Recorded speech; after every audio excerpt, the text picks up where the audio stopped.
All right, ladies and gentlemen, what's good? Like, share, and subscribe. Cash App $ Winston Spivey. So this is a video here. Give me 1 second about. Actually, I did it yesterday. For some reason, it didn't load. So let me do it again.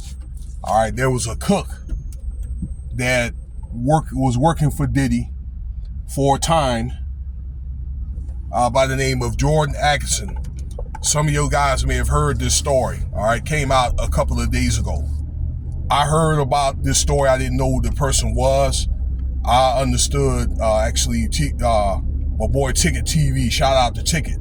I've been heavy on their channel. Had talked about there was a chef that Diddy didn't need anymore. There was a disagreement ensued, and he put his hands on this woman. And then the woman said, "Look, don't be putting your hands on me, right?" So then again, he in turn, this is Diddy, had grabbed her and shoved her out of the house, right, and out of the door, and she fell down on the doggone whatever that is, the awning or whatever that is, okay, or fell down, and he slammed the door, okay, and fired her. And that happens to be this lady. Now, there was a report that she made different articles, Variety, People Magazine, Yahoo News, things like that, all right, about the lady. She had got subpoenaed to go testify at Diddy's trial May 20th, okay, earlier this year. And she was terrified, and she didn't want to go. She had got, actually she flipped out on the FBI, and for some reason she got pulled.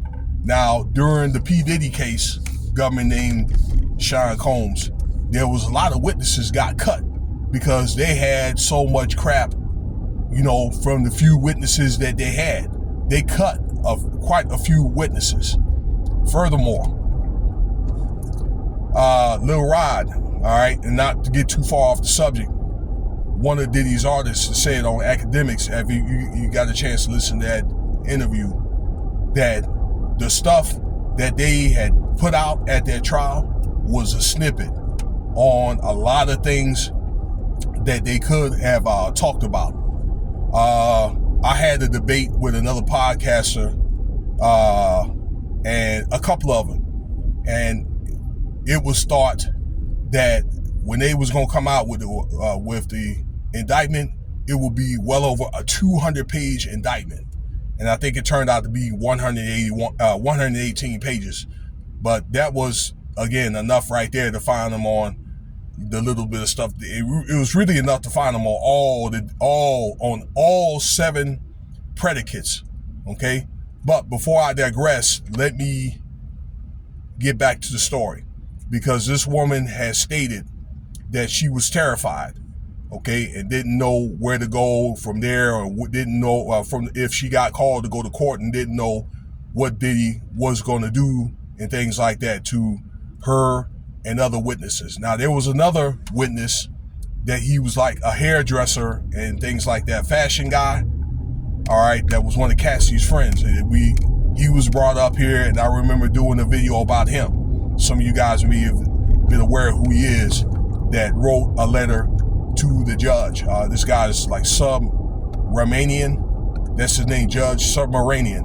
This judge that was presiding over this case, all right, that Miss Atkinson, as well as this hairdresser, both wrote letters to that man and said, look, to keep him locked up and do not give him bail, which I think he may have a good chance of getting later on once they figure out the sentencing date, okay? It's just up to that man right there. And I can tell you right now, he doesn't like Diddy, okay? But there was,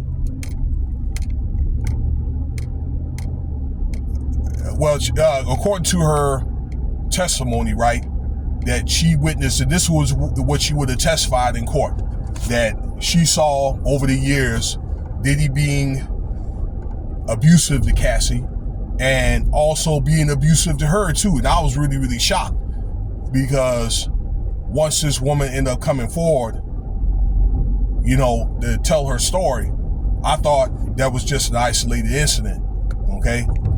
And this will corroborate all the violence with Diddy and things like that because, you know, not only that other people talked about it, but his doggone lawyers talked about that, yeah, okay, we admit at the end of the trial before the deliberations that Diddy was violent, things like that. So all that's on record because, once again, the defense had admitted that. So that's something that could be used against Diddy in future cases if they decide they want to do it, okay? And right now, as we speak, the FBI, not only that they have more stuff on him, but they're working on different cases in case they want to run that RICO back again, okay?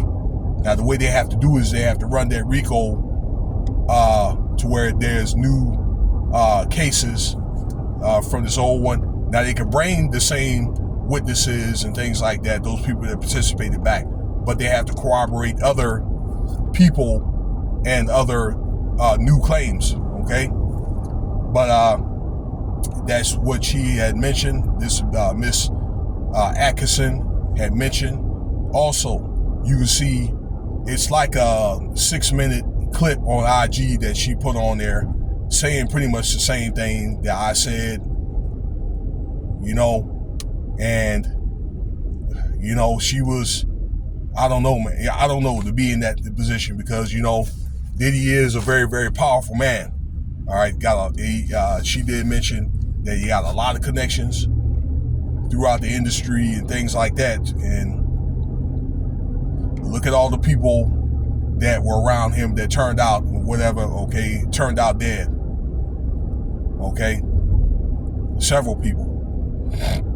But that's what I wanted to bring up pretty much. I knew it was more I wanted to talk about, but I think that you could pull up that article yourself. Either you can read it on the internet or on other podcasts, all right, or on IG. Again, you can look at the video on IG, and that'll be all for right now, okay? And there'll be more videos coming up later. I appreciate your time, and you guys have a wonderful day. Try to have a good weekend, all right?